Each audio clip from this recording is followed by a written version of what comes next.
देहोनेन्द्रियाण्यन्तरङ्गम् नाहङ्कार प्राणवर्गो न बुद्धिः धारापत्यक्षेत्रवित्तादिदूरः साक्षी नित्यप्रत्यगात्मा शिवोऽहम् दृष्टिं ज्ञानमयीं कृत्वा पश्येत् ब्रह्ममयं जगत् सा दृष्टिः परमोदारा ननासाग्रावलोकिनी अचतुर्वदनो ब्रह्मा द्विबाहुरपरो हरिः अपाललोचनः शम्भो भगवान् बादरायणः। ओम शांति शांति शांति। ओम नमो ब्रह्मादिभ्यो ब्रह्म विद्या संप्रदाय कर्तृभ्यो वंश ऋषिभ्यो नमो महद्भ्यो नमो गुरुभ्यः सर्वोपप्लवरहितः प्रज्ञानघनः प्रत्यगर्थो ब्रह्मैव अहमस्मि ब्रह्मैवाहमस्मि। ओम शांति शांति ಶಾಂತಿ। ಎಲ್ಲರಿಗೂ ನಮಸ್ಕಾರಮ್ಮ। ಇವತ್ತಿನ ಮಂತ್ರ ಅನ್ಯದೇವಾಹು ಸಂಭವಾತ್ ಅನ್ಯದಾಹು ಅಸಂಭವಾತ್ ಇತಿ ಶುಶ್ರುಮಧೀರಾಣಾಂ ಏನಸ್ತದ್ ವಿಚಕ್ಷಿರೆ ಅಂತ ಹೇಳಿದ್ರು. ಇದನ್ನ ಸ್ವಲ್ಪ ಮಾಡಿದ್ವಿ. ಅನ್ಯದ್ ಏವ ಆಹುಹು ಸಂಭವಾತ್, ಸಂಭವದಿಂದ ಅನ್ಯತ್, ಸಂಭವ ಉಪಾಸನೆಯಿಂದ ಯು ಮ್ಯಾನಿಫೆಸ್ಟ್ ಆಗಿರೋ ಯೂನಿವರ್ಸ್ನ ಅದನ್ನೇ ಸತ್ಯವೆಂದು ತಿಳಿದುಕೊಂಡು ಮಾಡೋದು ಉಪಾಸನೆಗಿಂತ ಬೇರೆ ಆಗಿದೆ, ಅದಕ್ಕೆ ಬೇರೆ ಫಲ ಸಿಗತ್ತೆ. ಅನ್ಯದಾಹು ಅಸಂಭವಾತ್, ಈ ಮ್ಯಾನಿಫೆಸ್ಟ್ ಆಗಿರೋ ಜಗತ್ತಿಗೆ ಕಾರಣವಾಗಿರೋದು ಅವ್ಯಾಕೃತ ಉಪಾಸನೆಗೆ ಫಲ ಬೇರೆ ಆಗತ್ತೆ. Same universe manifest unmanifest. Universe manifest ಆಗೋಕೆ ಕಾರಣವಾಗಿರೋದಕ್ಕೆ ಅವ್ಯಾಕೃತ ಅಂತ ಹೇಳ್ತಾರೆ. ಅವ್ಯಾಕೃತ ಅದರದ ಉಪಾಸನೆ ಅಂದ್ರು, ಅಂದ್ರೆ ಕಾರಣದ ಉಪಾಸನೆ ಅಂದ್ರು. ಅದನ್ನ ಎರಡಕ್ಕೂ ಫಲ ಬೇರೆ ಬೇರೆ. ಇತಿ ಶುಶ್ರುಮ ಹೀಗಂತ ನಾವು ಕೇಳಿದೀವಿ. ಯಾರಿಂದ?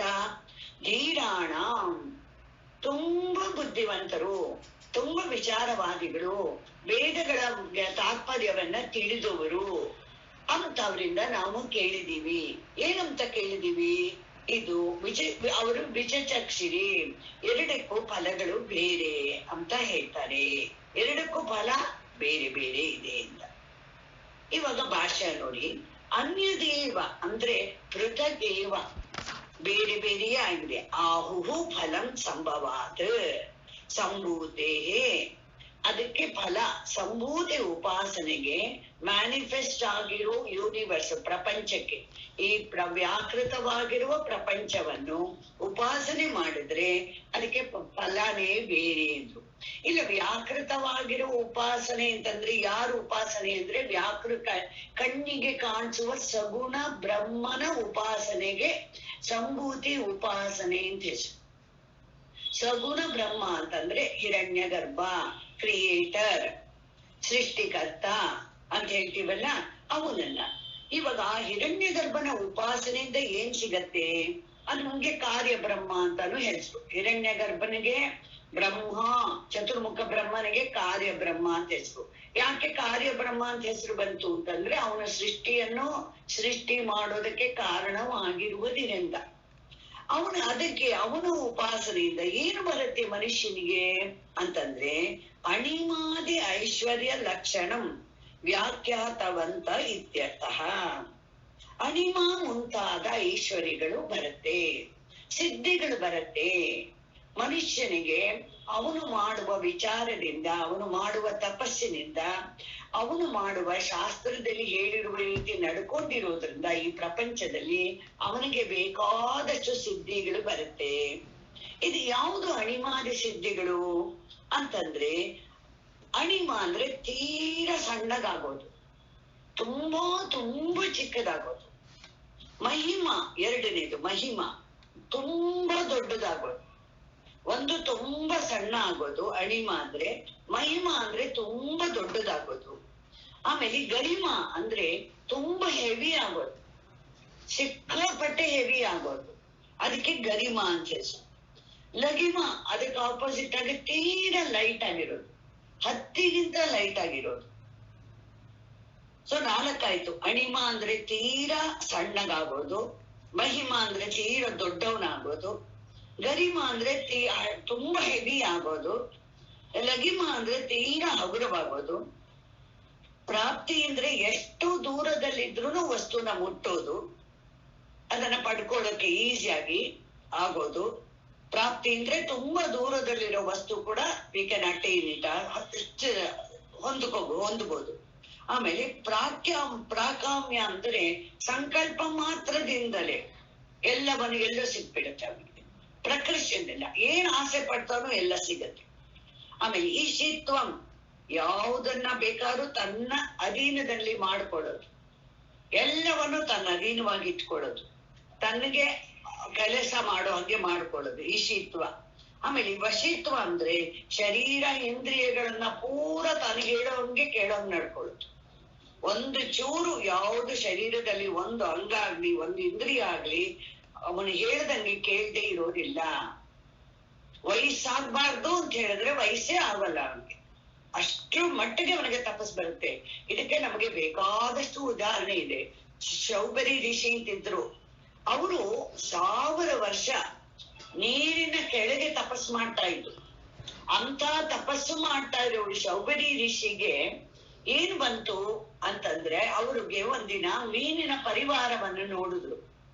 ಮೀನಿನ ಪರಿವಾರ ನೋಡಿದಾಗ ಅವರಿಗೆ ಸಡನ್ ಆಗಿ ಅನಿಸ್ತು, ನಾನು ಬರೀ ತಪಸ್ಸಿನಲ್ಲೇ ಕಾಲ ಕಳೆದಿದ್ದೀನಿ, ನಾನು ಇದನ್ನೆಲ್ಲ ನೋಡ್ಲೇ ಇಲ್ವಲ್ಲ ಈ ಪ್ರಪಂಚವನ್ನೆಲ್ಲ ಅಂತ ಅಂದ್ಬಿಟ್ಟು ಅವ್ರೇನ್ ಮಾಡಿದ್ರು, ಮಾಂಧಾತ ರಾಜನ ಹತ್ರ ಬಂದ್ರು. ನನಗೆ ಮದುವೆ ಮಾಡ್ಕೋಬೇಕು ಅಂತಿದ್ದೀನಿ, ನನಗೆ ನೀನು ಹೆಣ್ಣನ್ನ ಕೊಡು. ಯಾಕಂದ್ರೆ ಮಾಂಧಾತ ರಾಜನಿಗೆ 60 ಜನ ಹೆಣ್ಣು ಮಕ್ಕಳು ಇದ್ರು.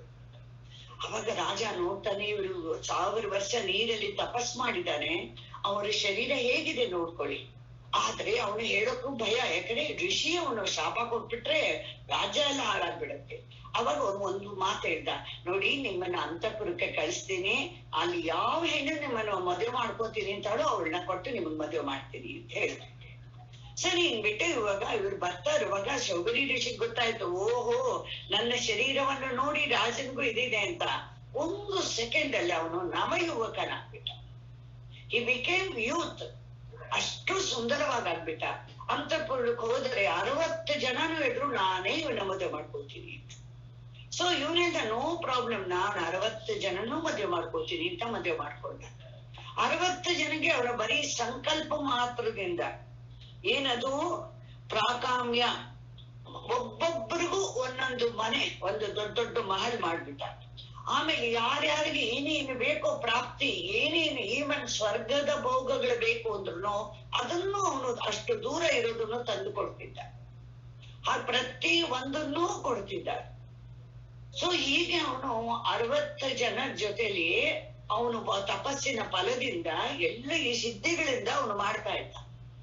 ಆದ್ರೆ ಒಂದು ದಿನ ಗೊತ್ತಾಯ್ತು ಇದು ಖಾಲಿ ಆಗೋಯ್ತು ಅಂತ. ಆವಾಗ ಅವನಿಗೆ ಗೊತ್ತಾಯ್ತು, ಅಯ್ಯೋ ತಪಸ್ಸಿನ ಇದು ಫಲ ಕೂಡ ಖಾಲಿ ಆಗತ್ತೆ. ಅದನ್ನ ತೀರಿಸೋಕೆ ಇಲ್ಲಿ ಒಟ್ಟಲ್ಲಿ ಹೇಳ್ತಾರೆ, ಏನಿವನಿಗೆ ಬರುತ್ತೆ ಸಂಭೂತಿ ಉಪಾಸನೆಯಿಂದ, ಅಂದ್ರೆ ಈ ಕಾರ್ಯಬ್ರಹ್ಮದಿಂದ ಕ್ರಿಯೇಟರ್ನ, ಹಿರಣ್ಯ ಗರ್ಭನನ್ನ, ಚತುರ್ಮುಖ ಬ್ರಹ್ಮನನ್ನ ಉಪಾಸನೆ ಮಾಡೋದ್ರಿಂದ ಏನು ಬರುತ್ತೆ ಅಂತಂದ್ರೆ ಈ ಅಣಿಮಾದಿ ಐಶ್ವರ್ಯಗಳು ಬರುತ್ತೆ ಅಂತ ಹೇಳಿದ್ರು. ಈ ಅಣಿಮಾದಿ ಐಶ್ವರ್ಯಗಳು ಎಷ್ಟು ಬರುತ್ತೆ, ಹೇಗೆ ಬರುತ್ತೆ ಅಣಿಮಾದಿ ಐಶ್ವರ್ಯಗಳು ಅಂತಂದ್ರೆ ಹೇಳಿದೆ. ಅಣಿಮಾ ಅಂದ್ರೆ ತೀರಾ ಸಣ್ಣಗಾಗೋದು, ಮಹಿಮಾ ಅಂದ್ರೆ ತೀರಾ ದೊಡ್ಡವನಾಗೋದು, ಗರಿಮಾ ಅಂದ್ರೆ ತುಂಬಾ ಹೆವಿ ಆಗೋದು, ಲಘಿಮಾ ಅಂದ್ರೆ ತೀರಾ ಹಗುರವಾಗೋದು, ಪ್ರಾಪ್ತಿ ಅಂದ್ರೆ ದೂರದಲ್ಲಿರೋ ವಸ್ತು, ಸ್ವರ್ಗದಲ್ಲಿರೋ ವಸ್ತುಗಳನ್ನೂ ತಗೊಳ್ಳೋದು, ಪ್ರಾಕಾಮ್ಯ ಏನು ಸಂಕಲ್ಪ ಮಾಡಿದ್ರೆ ಅದಾಗೋದು, ಈಶಿತ್ವಂ ಯಾರನ್ನ ಬೇಕಾದ್ರೂ ತನ್ನ ಸ್ವಾಧೀನ ಮಾಡ್ಕೊಳ್ಳೋದು, ವಶಿತ್ವ ಶರೀರ ಇಂದ್ರಿಯ ಶರೀರವನ್ನು ತನ್ನ ಅಧೀನದಲ್ಲಿ, ಶರೀರದ ಬದಲಾವಣೆ ಕೂಡ ತನ್ನ ಅಧೀನದಲ್ಲಿ ಮಾಡಿಕೊಂಡ. ಇದು ಐಶ್ವರ್ಯ ಅಂತ ಪ್ರಸಿದ್ಧವಾಗಿದೆ. ಈ ಐಶ್ವರ್ಯ ಎಲ್ಲ ಸಂಭೂತಿ ಉಪಾಸನೆಯಿಂದ ಸಿಗತ್ತೆ. ನಮ್ಮ ಆಂಜನೇಯನಿಗೂ ಇದೆಲ್ಲ ಬಹಳ ಚೆನ್ನಾಗಿತ್ತು. ಅವನು ಲಂಕೆನ ಪ್ರವೇಶ ಮಾಡುವಾಗ ಅಲ್ಲಿ ಲಂಕೆನ ಹೇಗಿತ್ತು ಅಂದ್ರೆ, ಲಂಕಿನಿ ಅಂತ ಒಬ್ಬಳು ದ್ವಾರಪಾಲಕಿ ಇದ್ಲು. ಅವಳು ಏನ್ ಬ್ರಹ್ಮನಿಂದ ಬೇರೆ ವರ, ಅವಳಿಗೆ ಸಾವೇ ಇರ್ಲಿಲ್ಲ. ಒಂದು ರೀತಿ ಒಂದು ಎಕ್ಸೆಪ್ಷನಲ್ ಸಿಚುಯೇಷನ್ ಬಿಟ್ಟು ಅವಳಿಗೆ ಏನೂ ಸಾವಿರ್ಲಿಲ್ಲ. ಅವಳು ಕಾಯ್ತಾ ಇದ್ಲು ದ್ವಾರನ್ನ. ನಮ್ಮ ಆಂಜನೇಯ ಅದ್ರೊಳಗೆ ಹೋಗ್ಬೇಕಾಗಿತ್ತು. ಅವಾಗ ಎಷ್ಟೋ ಚಿಕ್ಕ ರೂಪ ಧರಿಸಿದಾನೆ ಅಂದ್ರೆ ಅಷ್ಟು ಚಿಕ್ಕ ರೂಪ. ಆದ್ರೆ ಲಂಕಿನಿ ಏನ್ ಮಾಡ್ಬಿಟ್ಲು, ಅವನನ್ನ ಹಿಡಿದು ಬಿಟ್ಲು. ಅಷ್ಟು ಚಿಕ್ಕ ರೂಪ. ನಮ್ಗೆ ನಮ್ಮ ಎದುರಿಗೆ ಒಂದು ಇರುವೆ ಮೆತ್ತಗೆ ನಮ್ಮ ಮನೆ ಒಳಗೆ ಬಂದ್ರೆ ನಮ್ಗೆ ಗೊತ್ತಾಗೋದಿಲ್ಲ, ಆದ್ರೆ ಲಂಕಿನಿಗ್ ಗೊತ್ತಾಗುತ್ತೆ. ಸೊ ಇವನ್ ಅಷ್ಟು ಚಿಕ್ಕ ರೂಪ ಧರಿಸಿದ್ರು ಹಿಡಿದ್ಲು. ಆದ್ರೆ ಇವನೇನ್ ಮಾಡ್ತಾನೆ, ಜೋರ ದೊಡ್ಡದಾಗ್ಬಿಟ್ಟು ಅವಳಿಗೆ ಒಂದು ಕೆನ್ನೆ ಏಟು ಕೊಡ್ತಾನೆ. ಆವಾಗ ಅವಳು ಹೇಳಿದು, the door is open to you. ಯಾಕಂದ್ರೆ ಬ್ರಹ್ಮದೇವ ನನಗೆ ಹೇಳಿದ್ದ, ಯಾವತ್ತಿ ತರ ಒಂದು ವ್ಯಕ್ತಿ ಬರ್ತಾನೋ ಅವತ್ತಿನ ನಿಂದು ಕಾಯುವ ಕೆಲಸ ಆಗೋಯ್ತು. It is end of your duty to take care of Lanka. Open the door and go ಅಂತ ಹೇಳಿದ್ದಾನೆ. ಅವ್ನು ಬಾಯಲ್ಲಿ ತೆಗೆದ್ಬಿಟ್ಟು ಅವಳು ಹೊಟ್ಟೋಗ್ಬಿಟ್ಲು ಅವಳು. ಸೊ ಯಾಕೆ ಹೇಳಿದೆ ಅಂದ್ರೆ, ಆಂಜನೇಯನಿಗೆ ಎಲ್ಲ ಅಷ್ಟಮಾ ಸಿದ್ಧಿಗಳು ಎಲ್ಲ ಇತ್ತು ಅವನಿಗೆ. ಆದ್ರೆ ಅವನಿಗೂ ಶೌಬರಿ ಋಷಿಗೂ ಏನ್ ವ್ಯತ್ಯಾಸ? ಶೌಬರಿ ಋಷಿ ಇವಾಗ ತಾನು ಹೇಳಿದೆ, ಯಾರು ಲೇಟ್ ಆಗಿ ಬಂದಿದ್ರು ಗೊತ್ತಿಲ್ದಿರೋರ್ಗೆ, ಶೌಬರಿ ಋಷಿನವರು 1000 ವರ್ಷ ನೀರಿನಲ್ಲಿ ತಪಸ್ ಮಾಡಿದವರು. ಅವ್ರಿಗೆ ಅಷ್ಟು ವರ್ಷದಿಂದ ಏನಾಯ್ತು, ಅವರು ಒಂದು ಮೀನಿನ ಪರಿವಾರ ನೋಡಿ ತಾನೂ ಮದುವೆ ಮಾಡ್ಕೋಬೇಕು ಅಂತ ಆಸೆ ಆಗ್ಬೇಕು. ಅವ್ರು ಹೊರಗ್ ಬಂದ್ಬಿಟ್ಟು ರಾಜ ಮಾಂಧಾತನ್ನ ಕೇಳಿದ್ರು, ನನ್ಗೆ ಹೆಣ್ಣು ಕೊಡು. 60 ಜನ ಹೆಣ್ಮಕ್ಳಿದ್ರು. ಆವಾಗ ರಾಜ ಮಾಂಧಾತ ಹೇಳ್ತಾನೆ, ನಿಮ್ಮನೆ ಯಾರು ಒಪ್ಕೋತಾಳೋ ಅವಳು ಕೊಟ್ಬಿಡ್ತೀವಿ ಅಂತ. ಯಾಕಂದ್ರೆ ಇವನ್ ಶರೀರ ಆಗಿದೆ. ಬಟ್ ಇವನೇನ್ ಮಾಡ್ದ ಗೊತ್ತಾಯ್ತು, ಇವನಿಗೆ ಅಂತಃಪುರಕ್ಕೆ ಕಳ್ಸಿದ್ರು. ಇವನು ಹೋಗುವಾಗ್ಲೇ ಏನ್ ಮಾಡ್ಬಿಟ್ಟ, ಅವನಿಗೆ ಶರೀರ ಇಂದ್ರಿಯಗಳನ್ನ ಅಧೀನದಲ್ಲಿ ಇಟ್ಕೊಂಡಿದ್ದಾನೆ. ವಶಿಷ್ಠ ಮಹಾಸಿದ್ಧಿನೂ ಇದೆ. ಅವನು ಇಮಿಡಿಯೇಟ್ ಆಗಿ ಏನ್ ಯೂತ್, ಅಷ್ಟು ಸುಂದರವಾಗಿ ಯೂತ್ ಆಗ್ಬಿಟ್ಟ. ಅವ್ನು ಹೋದ್ರೆ 60 ಜನನು ಮದುವೆ ಮಾಡ್ಕೊಂಡು, 60 ಜನ ಮದುವೆ ಮಾಡ್ಕೊಂಡ್ರೆ 60 ಗ್ರಹ. ಹೇಗೆ ಅವನಿಗೆ ಯಾವ ಸಿದ್ಧಿ ಇತ್ತು ಅಂದ್ರೆ ಪ್ರಾಕಾಮ್ಯ. ಏನು ಬಯಸಿದ್ರೆ ಅಷ್ಟು ಮನೆಗಳ ಸಿದ್ಧಿ ಆಗ್ಬಿಡ್ತಿತ್ತು. ಅವ್ರು ಏನ್ ಹೆಂಡತಿರು ಏನ್ ಕೇಳಿದ್ರು, ಸ್ವರ್ಗದಿಂದ ಕೇಳಿದ್ರು ಅದನ್ನೆಲ್ಲ ತಂದು ಕೊಡೋ ಪ್ರಾಪ್ತಿ ಅನ್ನೋ ಶಕ್ತಿ ಇತ್ತು ಅವ್ರಿಗೆ. ಪ್ರತಿಯೊಂದು ಶಕ್ತಿನೂ ಇತ್ತು. ಆದ್ರೆ ಶೌಬರಿ ಋಷಿಗೂ ಆಂಜನೇಯನಿಗೂ ಏನ್ ವ್ಯತ್ಯಾಸ ಅಂತಂದ್ರೆ, ಆಂಜನೇಯ ಎಲ್ಲ ರಾಮನಿಗಾಗಿ ಮಾಡ್ದ, ಶೌಬರಿ ಋಷಿ ತನ್ನ ಸಾರ್ಥಕಾಗಿ ಮಾಡ್ದ. ಅಷ್ಟೇ ವ್ಯತ್ಯಾಸ, ಜಾಸ್ತಿ ಇಲ್ಲ. ಆದ್ರೆ ಶೌಬರಿ ಋಷಿ ಯಾವತ್ತಿದ್ರು ತಪಸ್ವಿನೇ. ಅವ್ರಿಗೂ ಗೊತ್ತಾಗೋಯ್ತು, ಓಹೋ ಇದು ಖಾಲಿ ಆಯ್ತು ಅಂತ. ಆಮೇಲೆ ಎಲ್ಲವನ್ನು ಬಿಟ್ಟು ಅದೇ ಜನ್ಮದಲ್ಲೇ ಮುಕ್ತಿ ಹೊಂದಿದ್ರು ಅಂತ ಪುರಾಣದಲ್ಲಿ ಬರುತ್ತೆ. ಯಾರನ್ನು ಇಲ್ಲಿ ಕಲ್ಪೆ ಮಾಡಕ್ ಹೇಳ್ತಾ ಇಲ್ಲ, ಜ್ಞಾಪಕ ಇಟ್ಕೊಳ್ಳಿ. ನಾವು ಶೌಬರಿ ಋಷಿನ ಯಥಾರ್ಥವನ್ನು ಹೇಳೋಕೆ ಏನ್ ಮಾಡಕ್ಕಾಗುತ್ತೆ, ಉಪಾಯ ಸೋವತಾರಾಯ ಅಂತಾರೆ. ಯಾವ್ದಾದ್ರು ಒಂದು ಮೀನ್ಸ್, ಒಂದು ಘಟನೆ ಮಾಡ್ಬೇಕು. All are acting their roles. Saubhari ಋಷಿ ಅಂತ ಒಂದು ವ್ಯಕ್ತಿ ಇದ್ದಾರೆ ಅಂತ ಕಲ್ಪನೆ ಮಾಡಬಾರ್ದು. ಶೌಬರಿ ಋಷಿಯ ತರ ಒಬ್ರು ಆಕ್ಟ್ ಮಾಡ್ತಾ ಇದಾರೆ ಅಂತ ಅರ್ಥ ಮಾಡ್ಕೊಂಡ್ರೆ ಪ್ರಾಬ್ಲಮ್. ಅವಾಗ ಕೆಟ್ಟದ್ದು ಒಳ್ಳೇದು ಅವರಿಗೆ ಸೇರೋದಿಲ್ಲ. ಇವಾಗ ದುರ್ಯೋಧನನ ಆಕ್ಟಿಂಗ್ ಮಾಡಿದವನು ಕೆಟ್ಟವನು, ಅವನು ಪಾಪ ಇಲ್ಲ ಆಕ್ಟಿಂಗ್ ಮಾಡ್ತಾ ಇದ್ದಾನೆ. ಅದೇ ರೀತಿ ತಗೊಳ್ಬೇಕು. ಇವ್ರು ಹೇಳ್ತಾರೆ, ಬಟ್ ಆಂಜನೇಯ ಏನ್ ಮಾಡ್ದ ಅಂದ್ರೆ, ಯಾವುದು ತನಗಿಲ್ಲ, ಅವನ ಸಿದ್ಧಿ ಇಲ್ಲ. ಯಾರಿಗೂ ಉಪಯೋಗಿಸ್ತಾ? ರಾಮನಿಗಾಗಿ ಉಪಯೋಗಿಸ್ತಾ. ಅವ್ರು ಇದನ್ನ ಹೇಳ್ತಾರೆ, ಸಂಭೂತಿ ಉಪಾಸನ ಮ್ಯಾನಿಫೆಸ್ಟ್ ಆಗಿರೋ ಪ್ರಪಂಚವನ್ನ, ಮ್ಯಾನಿಫೆಸ್ಟ್ ಆಗಿರೋ ಸಗುಣ ಬ್ರಹ್ಮನನ್ನ, ಯಾವ ಪರಮಾತ್ಮ ನಿಮಗೆ ಅನುಭವದಲ್ಲಿ ಬರ್ತಾನೋ, ಕರ್ಮಾಧ್ಯಕ್ಷನಾಗಿದ್ದಾನೋ, ಕ್ರಿಯೇಟರ್ ಆಗಿದ್ದಾನೋ, ಅವನನ್ನ ಉಪಾಸನೆ ಮಾಡೋದ್ರಿಂದ ಇದೆಲ್ಲ ಸಿದ್ಧಿ ಬರುತ್ತೆ. ಅವನನ್ನ ತಿಳ್ಕೊಳ್ಳೋದ್ರಿಂದ, ಅವನನ್ನ ಗುರುತಿಸೋದ್ರಿಂದ, ಅವನನ್ನ ನೀವು ಹೇಗೆ ಗುರುತಿಸ್ಬೇಕು, ಎಷ್ಟು ಚೆನ್ನಾಗಿ. ನನಗಂತೂ ಅದೇ ಅನಿಸುತ್ತೆ, ಒಂದೊಂದ್ಸಲಿ ಭಾಷೆಗಳು ಓದೋವಾಗ, ಯಾಕೆ ಸುಬ್ರಾ ಶರ್ಮಾ ಅಷ್ಟು ಪುನಃ ಶಂಕರ್ ಭಾಷೆದ್ದು ಹೇಳ್ತಾರೆ ಅಂತ ಗೊತ್ತಾಗ್ತದೆ. ಯಾರಿಗೆ ಇಷ್ಟ ಇದೆಯೋ ಬೃಹದಾರಣ್ಯಕ ಭಾಷೆ ಓದ್ಬೇಕು. ಏನು ತುಂಬಾನೇ ಚೆನ್ನಾಗಿದೆ. ನೋಟ್ ಬೇಕಾದ್ರೆ ಮಾಡ್ಕೊಳ್ಳಿ. ಯಾರು ಯಾವ್ದನ್ನು ಓದ್ಬೇಕು ಅಂತ ಹೇಳ್ತೀನಿ ನಾನು. 1/4 ಯಾವುದು 147 1-4-7 ಅದ್ರ ಭಾಷೆ ಅಲ್ಲಿ ಅವ್ಯಾಕೃತ ಅಂದ್ರೆ ಏನು ಎಲ್ಲ ಬಹಳ ಚೆನ್ನಾಗಿ ಹೇಳ್ತಾರೆ. ಇವಾಗ ಅದನ್ನ ಎಕ್ಸ್ಪ್ಲೇನ್ ಮಾಡ್ತೀನಿ. ನೆಕ್ಸ್ಟ್ ಹೇಳಿದ್ರು ಈ ಸಂಭೂತಿಯಿಂದ ಈ ಭಾಷೆ ಮುಗಿಸ್ಬಿಟ್ಟು ಎಕ್ಸ್ಪ್ಲೇನ್ ಹೇಳ್ತೀನಿ. ಯಾಕೆಂದ್ರೆ ಏನ್ ಹೇಳಿದ್ರು, ಅನ್ಯ ದೇವ ಕೃತಕೈವ ಆಹುಹು ಫಲಂ ಸಂಭವಾತ್ ಸಂಭೂತೇ ಕಾರ್ಯ ಬ್ರಹ್ಮ ಉಪಾಸನಾತ್ ಅಣಿಮಾದಿ ಐಶ್ವರ್ಯ ಲಕ್ಷಣಂ ವ್ಯಾಖ್ಯಾತಾವಂತ ಇತ್ಯರ್ಥ. ಈ ಕಾರ್ಯ ಬ್ರಹ್ಮದ ಉಪಾಸನೆಯಿಂದ, ಈ ಚತುರ್ಮುಖ ಬ್ರಹ್ಮನ ಉಪಾಸನೆಯಿಂದ ಈ ಐಶ್ವರ್ಯಗಳೆಲ್ಲ ಪ್ರಾಪ್ತಿಯಾಗತ್ತೆ. ಇದರಂತೆ ಏನಾಯ್ತು, ಅಸಂಭೂತಿಯಿಂದ ಏನು, ತಥಾಚ ಅನ್ಯತಾಹು ಯಾವುದು, ಇನ್ನೊಂದು ಯಾವುದು ಅಸಂಭೂತಿ. ಅಸಂಭೂತಿ ಅಂದ್ರೆ ಅವ್ಯಾಕೃತಾತ್, ಅವ್ಯಾಕೃತ ಉಪಾಸನ ಕಾರಣವಾಗಿರೋದು. ಇವನು ಹಿರಣ್ಯ ಗರ್ಭ ಕಾರ್ಯಬ್ರಹ್ಮ, ಅವ್ಯಾಕೃತ ಅನ್ನೋದು ಕಾರಣ ಬ್ರಹ್ಮ. ಕಾರ್ಯ ಬ್ರಹ್ಮ ಕಾರಣ ಬ್ರಹ್ಮ. ಕಾರ್ಯ ಅಂದ್ರೆ ಮ್ಯಾನಿಫೆಸ್ಟ್ ಆಗಿರೋದು, ಯಾವುದು ಮ್ಯಾನಿಫೆಸ್ಟ್ ಆಗಿತ್ತು. ಆ ಮ್ಯಾನಿಫೆಸ್ಟ್ ಆಗಿರೋದಕ್ಕೆ ಯಾವುದು ಕಾರಣವಾಗಿತ್ತು. ಯಾವುದು ನಿಮ್ಗೆ ಒಂದು ಶಾಂತಿ ಮಂತ್ರ ಸಿಗತ್ತೆ ನೋಡಿ, ತುಂಬಾ ಚೆನ್ನಾಗಿದೆ ಅದು. ಯೋ ಬ್ರಹ್ಮಾಣಂ ವಿದದಾತಿ ಪೂರ್ವಂ ಯೋ ವೈ ವೇದಾಶ್ಚ ಪ್ರಹಿಣೋತಿ ತಸ್ಮೈ ತಂ ದೇವಂ ಆತ್ಮಬುದ್ಧಿ ಪ್ರಕಾಶಂ ಮುಮುಕ್ಷುರ್ವೈ ಶರಣಂ ಅಹಂ ಪ್ರಪದ್ಯೆ ಅಂತ ಹೇಳಿದ್ರು. ಇವಾಗ ಏನಾಯ್ತು, ಇಲ್ಲಿ ಯೋ ಬ್ರಹ್ಮಾಣಂ ವಿದದಾತಿ ಪೂರ್ವಂ, ಯಾವ ಬ್ರಹ್ಮನನ್ನು ಅವನನ್ನ ಸೃಷ್ಟಿ ಮಾಡಿ ಅವನಿಗೆ ವೇದಗಳ ಜ್ಞಾನವನ್ನು ಕೊಟ್ಟು ಮುಂದೆ ಸೃಷ್ಟಿ ಮಾಡು ಅಂತ ಹೇಳಿದಾನು, ಅವನು ಯಾರವನು, ಕಾರಣ ಬ್ರಹ್ಮ ಅಲ್ವಾ. ಅವನು ಏನ್ ಮಾಡಿದಾನೆ, ಸೂಕ್ಷ್ಮ ಪಂಚಭೂತಗಳನ್ನ ಸೃಷ್ಟಿ ಮಾಡಿ ವೇದಗಳನ್ನು ಸೃಷ್ಟಿ ಮಾಡಿ ಎರಡನ್ನು ಹ್ಯಾಂಡ್ ಓವರ್ ಮಾಡ್ದ. ಹೇಗೆ ಆರ್ಕಿಟೆಕ್ಟ್ ಪ್ಲಾನು ಬೇರೆ ಎಲ್ಲ ಡೀಟೇಲ್ಸ್ ನ ಮಾಡಿ ಎಲ್ಲವನ್ನು ಮಾಡ್ಬಿಟ್ಟು ಇಷ್ಟು ದೊಡ್ಡ ಬಿಲ್ಡಿಂಗಿಗೆ ಎಷ್ಟು ತಳಪಾಯ ಹಾಕ್ಬೇಕು ಅಲ್ವಾ, ಫೌಂಡೇಶನ್ ಹೇಗಿರ್ಬೇಕು, ಎಷ್ಟು ಫ್ಲೋರ್ ಕಟ್ಟಬಹುದು, ಹೇಗಿರ್ಬೇಕು, ಎಲ್ಲ ಕೆಲಸ ಯಾರು ಮಾಡ್ದ, ಆರ್ಕಿಟೆಕ್ಟ್. ಎಲ್ಲ ಅದು ವೇದಗಳು ತರ ಇತ್ತು. ಅದನ್ನೆಲ್ಲ ಮಾಡಿ ಏನ್ ಮಾಡ್ತಾ ಪ್ಲಾನ್ ಹಾಕಿ ಕೊಟ್ಬಿಟ್ನೋ ಇಲ್ವಾ, ನೆಕ್ಸ್ಟ್ ಯಥಾಪೂರ್ವವತ್ ಅಂತ ಸೃಷ್ಟಿಕರ್ತ ಮಾಡ್ದ. ಹಾಗೆ ಏನಾಯ್ತು, ಇವಾಗ ಯಾರು ಹಿರಣ್ಯ ಗರ್ಭನಿಗೂ ಕಾರಣವಾಗಿರೋ ಅವ್ಯಾಕೃತವನ್ನು ಈಶ್ವರನನ್ನು, ಶಕ್ತಿ ಸ್ವರೂಪ ಶಕ್ತಿಯಿಂದ ಕೂಡಿಕೊಂಡಿರುವನ್ನು ಅಥವಾ ಶಕ್ತಿಯನ್ನು ಹಾಗೂ ತಗೋಬಹುದು ನೀವು, ಶಕ್ತಿಯನ್ನು ಯಾರು ಉಪಾಸನೆ ಮಾಡ್ತಾರೋ ಆ ಹಿರಣ್ಯ ಗರ್ಭನಿಗೂ ಕಾರಣವಾದ ಶಕ್ತಿ, ಆ ಶಕ್ತಿಯಿಂದ ಯಾರು ಉಪಾಸನೆ ಮಾಡ್ತಾರೋ ಅದು ಅನ್ಮ್ಯಾನಿಫೆಸ್ಟ್. ಅದು ಮಾಡಿದ್ರೆ ಅದಕ್ಕೆ ಫಲ ಬೇರೆ.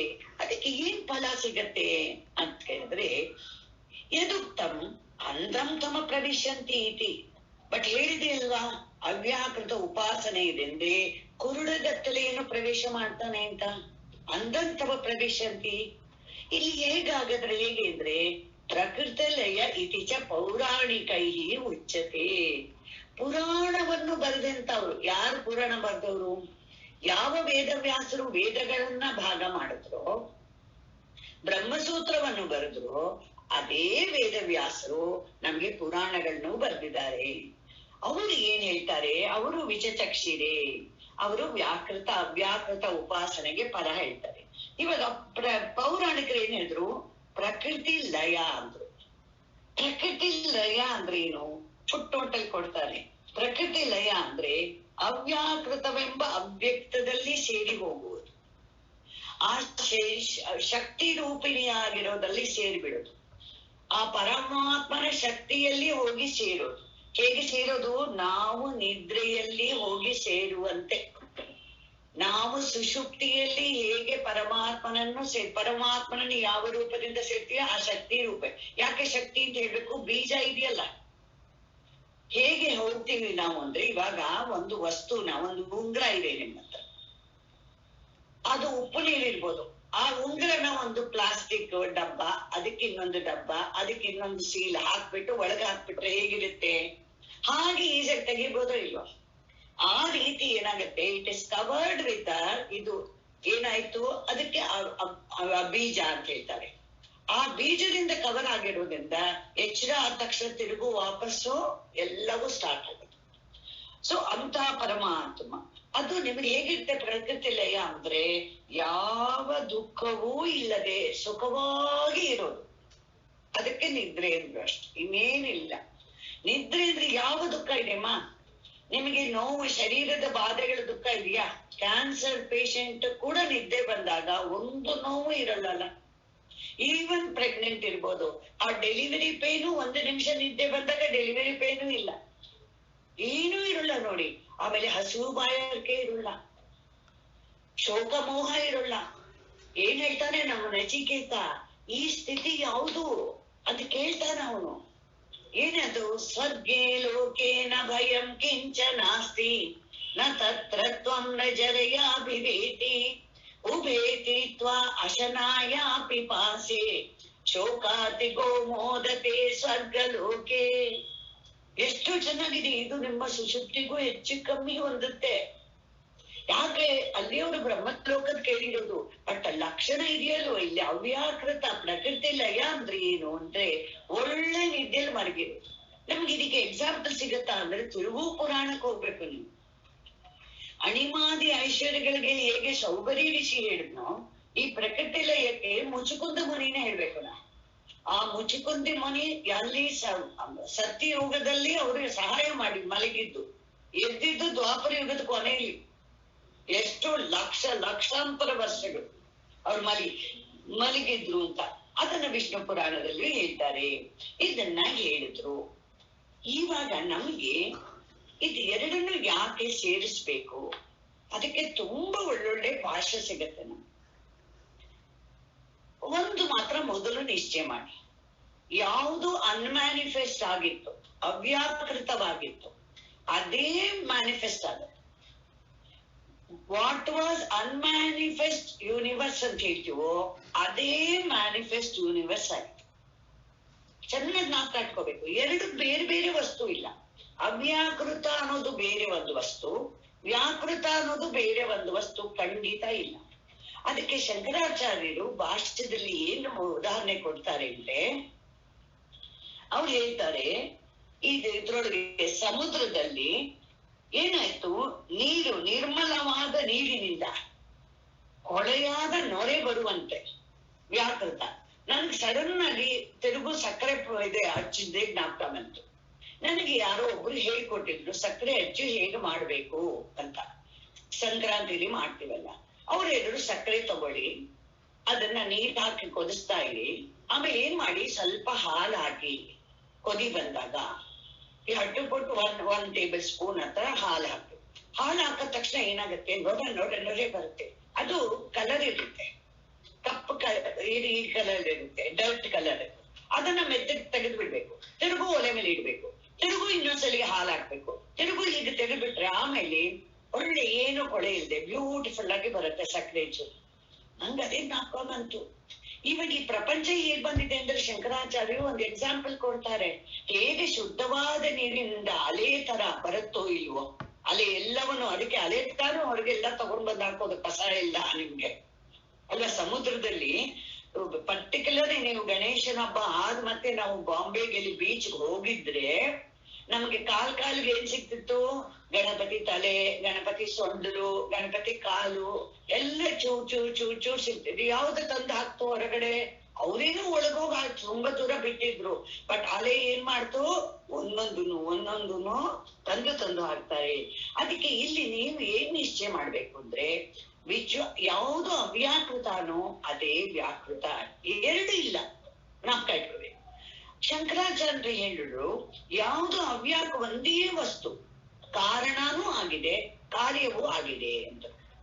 ಕಾರಣ ಅಂತ ಯಾವಾಗ ಅದಕ್ಕೆ ಹೆಸರು ಅಂತಂದ್ರೆ ಆ ಒಂದು ನಿಮಿತ್ತ ಬರ್ಬೇಕು. ಅದಕ್ಕೆ ಇವರು ಹೇಳಿದ್ರು 5 ನಿಮಿತ್ತ ಬೇಕು. ಅನ್ಮ್ಯಾನಿಫೆಸ್ಟ್ ಮ್ಯಾನಿಫೆಸ್ಟ್ ಆಗೋದಕ್ಕೆ ಹೇಗೆ ಮ್ಯಾನಿಫೆಸ್ಟ್ ಆಗುತ್ತೆ ಅಂತಂದ್ರೆ ತುಂಬಾ ಚೆನ್ನಾಗಿ ಹೇಳ್ತಾರೆ. ಶಾಸ್ತ್ರ ಎಲ್ಲ ವೇದಗಳು ಯಾರನ್ನ ಹೇಳಕ್ ಹೊರಟಿದೆ, ಪರಮಾತ್ಮನನ್ನು. ಯಾವ ಪರಮಾತ್ಮನನ್ನು? ಏಕೋ ದೇವ ಸರ್ವಭೂತೇಶು ಗೂಢ ಸರ್ವವ್ಯಾಪಿ ಸರ್ವಭೂತಾಂತರಾತ್ಮ ಕರ್ಮಾಧ್ಯಕ್ಷ, ಸರ್ವಭೂತಾದಿವಾಸ, ಸಾಕ್ಷಿ, ಚೇತ, ಕೇವಲೋ ನಿರ್ಗುಣಶ್ಚ. ಇರುವುದು ಒಬ್ಬನೇ ಪರಮಾತ್ಮನಲ್ಲಿ ಹೇಳೋದೇ ಶಾಸ್ತ್ರಕ್ಕೆ ತಾತ್ಪರ್ಯ. ಶಾಸ್ತ್ರಕ್ಕೆ ಇನ್ಯಾರನ್ನು ಹೇಳೋ ತಾತ್ಪರ್ಯ ಇಲ್ಲ. ಯಾವಾಗ ಹೇಳಿದ್ರು, ಕರ್ಮಕಾಂಡದಲ್ಲಿ ಹೇಳಿದ್ರು ಸರಿ, ಉಪಾಸನಾ ಕಾಂಡದಲ್ಲಿ ಹೇಳಿದ್ರು ಸರಿ, ಕೊನೆ ಜ್ಞಾನದಲ್ಲಿ ಉಪನಿಷತ್ತಲ್ಲಿ ಹೇಳಿದ್ರು ಒಬ್ಬ ಪರಮಾತ್ಮನ ಹೇಳುತ್ತೆ. ಇವಾಗ ಯಾವ ಪರಮಾತ್ಮನಲ್ಲಿ ಏನ್ ಮಾಡ್ತು? ಅವಿದ್ಯೆಯಿಂದ, ಅವಿಚಾರದಿಂದ ಕರ್ತೃ, ಕರ್ಮ, ಕ್ರಿಯೆ ಎಲ್ಲ ಆರೋಪ ಮಾಡ್ತು. ಒಬ್ಬನನ್ನೇ ಆರೋಪ ಮಾಡ್ತು.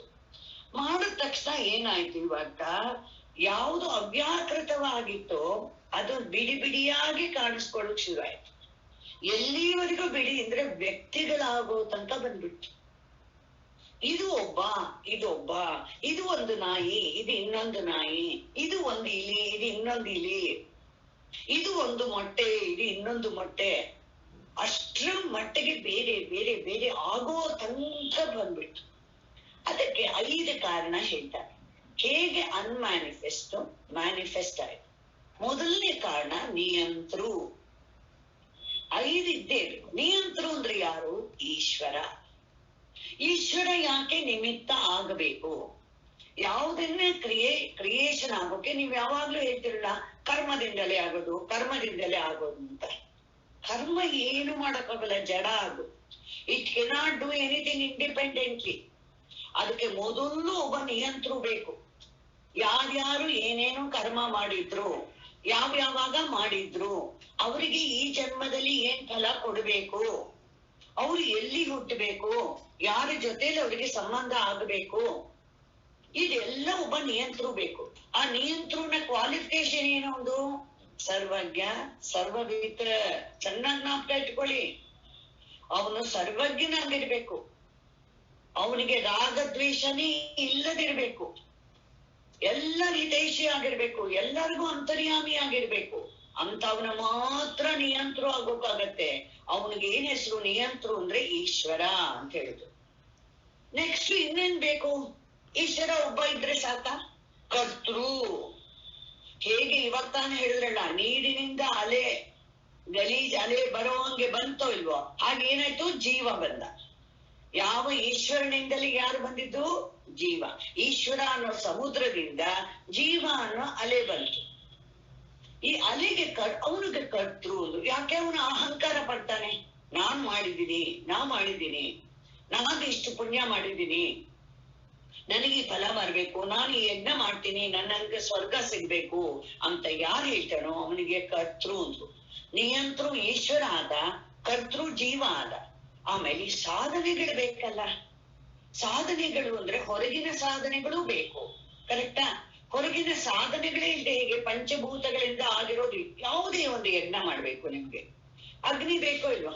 ಅಗ್ನಿ ಉಂಟು ಮಾಡೋಕೆ ನಿಮ್ಗೆ ಕಟ್ಟಿಗೆ ಎಲ್ಲ ಬೇಕೋ ಇಲ್ವಾ? ಅಲ್ವಾ? ಮರ ಎಲ್ಲ ಬೇಕು, ಅದನ್ನ ಪ್ರಕಟ ಮಾಡಬೇಕು, ಉಜ್ಜಿ ಮಾಡ್ತಾರೆ. ಆಮೇಲೆ ಅದ್ರಲ್ಲಿ ಆಹುತಿ ಆಗೋಕೆ ಧಾನ್ಯಗಳೆಲ್ಲ ಬೇಕು, ಹಾಲು ಬೇಕು, ಮೊಸರು ಬೇಕು, ಎಷ್ಟೊಂದು ಬೇಕು. ಯಾವುದು ಬಿಟ್ರೆ ನಿಮಗೆ ಕೆಲಸ ಆಗುತ್ತೆ? ಇದು ಸಾಧನೆ. ಸಾಧನೆಗಳಿದೆ ಅಲ್ಲ, ಆ ಕ್ರಿಯೆ ಮಾಡೋರು ಬೇಡವಾ? ಯಾರು ಮಾಡ್ತಾರೆ ಅಂತ ಮಾಡ್ಬೇಕು. ಇದು ಎಲ್ಲಾನು ಇದ್ರೆ ಆಗತ್ತೆ. ಇದು ಇವಾಗ ನಾನು ನಿಮ್ಮ ಶರೀರದಲ್ಲಿ ಹೇಳಿದಾಗ ನಿಮ್ಗೆ ಇನ್ನೂ ಚೆನ್ನಾಗ್ ಅರ್ಥ. ಇವಾಗ ನಿಮ್ಮ ಶರೀರ ಅನ್ಮ್ಯಾನಿಫೆಸ್ಟ್ ಆಗಿತ್ತು, ಕರೆಕ್ಟಾ? ಮ್ಯಾನಿಫೆಸ್ಟ್ ಆಗಿರ್ಲಿಲ್ಲ. ನಾವು ಎಲ್ಲರೂ ಪಂಚಾಗ್ನಿ ವಿದ್ಯೆ ಪ್ರಕಾರ ನಾವಿವಾಗ ಯಾರ್ಯಾರು ಈ ಸತ್ಸಂಗದಲ್ಲಿ ಕೇಳ್ತಾ ಇದೀವೋ, ಯಾರೇ ಮನುಷ್ಯರು ಅಂತ ಆಗಿರ್ಲಿ, ನಾವು ಎಲ್ಲ ಮಳೆ ಹನಿ ರೂಪದಲ್ಲೇ ಇದ್ದವರು. ನಮ್ಮ ಅನ್ಮ್ಯಾನಿಫೆಸ್ಟ್ ರೂಪ ಯಾವ ತರ ಇತ್ತು ಅಂದ್ರೆ ರೈನ್ ಡ್ರಾಪ್, ಅದ್ರಲ್ಲೇ ಇದ್ದಿತ್ತು. ಆ ರೈನ್ ಡ್ರಾಪ್ ಬಂತು, ಭೂಮಿ ಮೇಲ್ ಬಿತ್ತು, ಸಮುದ್ರದ ಮೇಲೆ ಬಿತ್ತು, ಬೆಟ್ಟದ ಮೇಲೆ ಬಿತ್ತು, ಕರೆಕ್ಟಾ? ಎಲ್ಲಿ ಬೇಕಾದ್ರೂ ಬೀಳ್ಬೋದಲ್ವಾ? ಆದ್ರೆ ನಮಗನ್ಸುತ್ತೆ ಎಲ್ಲಿ ಬೇಕಾದ್ರೂ ಬೀಳ್ಬೋದು ಅಂತ. ಆದ್ರೆ ನಿಯಂತ್ರಿಗೆ ಚೆನ್ನಾಗ್ ಗೊತ್ತು ಎಲ್ಲಿ ಬೀಳ್ಬೇಕು, ಯಾರು ತಗೋತಾರೆ ಅಂತ ಗೊತ್ತು ಅವನಿಗೆ. ಅವನ ನಿಯಂತ್ರುವಿನ ಆಧೀನದಿಂದ ಆ ಡ್ರಾಪ್ ಬಂತು, ಅವ್ಯಾಕೃತವಾಗಿತ್ತು. ಇವಾಗ ನಿಯಂತ್ರು ಮೀನ್ಸ್ ಆದ ನಮಗೆ ಯಾರು? ಈಶ್ವರ. ಆ ಡ್ರಾಪ್ ಏನಾಯ್ತು? ಒಂದು ಶರೀರಕ್ಕೆ ಹೋಗ್ಬೇಕಾಯ್ತು. ಯಾವ್ದ್ರ ಮೂಲಕ? ಹಣ್ಣಿನ ಮೂಲಕ ಅಲ್ವಾ? ಅಥವಾ ಧಾನ್ಯದ ಮೂಲಕ. ಯಾರು ತಂದೆ ಆಗ್ಬೇಕು ಅಂತಂದ್ರು ಅವರಲ್ಲಿ ಹೋಗ್ಬೇಕೋ ಇಲ್ವಾ? ಅದು ಆ ತಂದೆ ಒಳಗೆ ಹೋಗಿ ತಾಯಿಗೆ ಹೋಗಿ ಹೊರಗೆ ಬರುವಾಗ ಏನಾಯ್ತು ಅದು ಒಂದು ನಾಮ ವ್ಯಾಕೃತ ಆಯ್ತು, ಸಂಭೂತಿ ಅಂತ ಆಯ್ತು. ಏನಾಯ್ತು? ಮ್ಯಾನಿಫೆಸ್ಟ್ ಆಯ್ತು. ಇದಕ್ಕೆ ಸಾಧನೆಗಳು ಏನು? ಕ್ರಿಯೆಗೆ ಪ್ರಾಣ ಬೇಕು, ಎಲ್ಲದಕ್ಕೂ ನಿಮಿತ್ತ. ನೋಡಿ ಎಷ್ಟು ಚೆನ್ನಾಗಿದೆ. ನಿಯಂತ್ರು ಆಗೋದಕ್ಕೆ ಸರ್ವಜ್ಞ ಸರ್ವಶಕ್ತಿ ನಿಮಿತ್ತ ಆಯ್ತು. ಕರ್ತೃ ಆಗೋಕೆ ಅವಿದ್ಯೆನೇ ಆಯ್ತು ನಿಮಿತ್ತ. ಇಗ್ನೋರೆನ್ಸ್ ಈಸ್ ದ ನಿಮಿತ್ತ ಫಾರ್ ದ ಚೈತನ್ಯ ಟು ಬಿಕಮ್ ಜೀವ ಅಂತ ಅರ್ಥ ಮಾಡ್ಕೋಬೇಕು. ಜೀವ ಅಂತ ಹೇಗಾದ ಅಂದ್ರೆ ಅವಿದ್ಯೆಯೇ ನಿಮಿತ್ತ ಆಯ್ತು. ಆಮೇಲೆ ಸಾಧನೆ ಅಂತ ಯಾವ್ದಾಯ್ತು ಅಂದ್ರೆ ಈ ಜಡತ್ವದಿಂದ, ತಮೋಗುಣದಿಂದ, ತಮೋಗುಣ ಪಂಚಮಹಾಭೂತಗಳ ತಮೋಗುಣಗಳಿಂದ ಏನಾಯ್ತು? ಎಲ್ಲ ನಿಮಗೆ ಸಾಧನೆಗಳಾಯ್ತು. ಎಲ್ಲಾನು ನೋಡಿ, ಇದೆಲ್ಲ ತಮೋಗುಣದ ಪ್ರತೀಕ. ವೃಕ್ಷಾದಿಗಳೆಲ್ಲ ತಮೋಗುಣದ ಇದು ಅಂತಾನೆ ಅರ್ಥ. ಅದಕ್ಕೆ ನಮ್ಮ ಶರೀರದಲ್ಲೂ ಅಷ್ಟೇ 3 ಗುಣಗಳು ಸೇರಿ ಎಲ್ಲ ಆಗ್ತಿದೆ. ಎಲ್ಲ ಸಾಧನೆ ಬೇಕೋ ಅಲ್ವಾ ನಿಮಗೆ? ಧಾನ್ಯಗಳು ಬೇಕು, ಪ್ರತಿಯೊಂದು ಬೇಕು, ಅದೆಲ್ಲ ಸಾಧನೆಗಳಾಯ್ತು. ಅದಕ್ಕೆ ಪಂಚಭೂತಗಳೇ ಕಾರಣ ಆಯ್ತು. ನೆಕ್ಸ್ಟ್ ಕ್ರಿಯೆ ಅಂದ್ರೆ ಯಾವುದು ನಿಮಿತ್ತ? ಪ್ರಾಣ.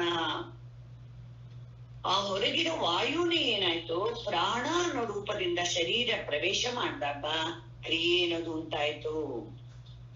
ಆಮೇಲೆ ಏನಾಯ್ತು? ಕರ್ಮ. ಕ್ರಿಯೆ ಆದ ಮತ್ತೆ ಕರ್ಮ. ಕ್ರಿಯೆ ಅಂದ್ರೆ ಏನಾಯ್ತು? ಎಲ್ಲಾನು ಆಕ್ಷನ್ಗೆ ಕೆಪಾಸಿಟಿ ಬರೋದು. ಕರ್ಮ ಅನ್ನೋದು ಸಂಕಲ್ಪ ಬಂದಾಗ ಕರ್ಮ ಆಯ್ತು. ಸಂಕಲ್ಪ ಇದ್ರೆ ಕರ್ಮ ಆಗಲ್ಲ. ನಾವ್ ಕಲ್ತ್ಕೊಳ್ಳಿ, ನಾವು ದಿವಸ ಮಾಡೋದು ಬೇಕಾದಷ್ಟು ವಿಷಯ ನಾವೇನ್ ಸಂಕಲ್ಪ ಮಾಡಲ್ಲ, ಅದು ಹ್ಯಾಬಿಟ್ ಇಂದ ಮಾಡ್ತಿದೀವಿ. ಅದೆಲ್ಲ ಬರೀ ಕ್ರಿಯೆ ಅನ್ನಿಸ್ಕೊಡುತ್ತೆ. ಕರೆಕ್ಟಾ? ಬರೀ ಕ್ರಿಯೆ ಅನ್ನಿಸ್ಕೊಡುತ್ತೆ. ಹೆಚ್ಚು ಕಮ್ಮಿ ನಾವು ದಾನ ಮಾಡುವಾಗ ಹಾಗಿರ್ಬೇಕು, ನಮ್ ಸ್ವಭಾವ ಆಗ್ಬೇಕು. ಒಂದ್ಸಲಿ ಕರ್ಣ ಎಣ್ಣೆ ಇಟ್ಕೊಳ್ತಾ ಇದ್ದಂತೆ, ತಲೆಗೆ ಎಣ್ಣೆ. ಆವಾಗ ಏನಾಯ್ತು? ಯಾರೋ ಬಂದು ದಾನ ಕೇಳಿದೆ. ಅದು ಅವನದು ಚಿನ್ನದ ಬಟ್ಲು, ಎಡಗೈಲಿ ಬಟ್ಲಿತ್ತು. ಅವನು ಹಾಗೆ ಅವ್ರು ಕೊಟ್ಬಿಟ್ಟಂತೆ.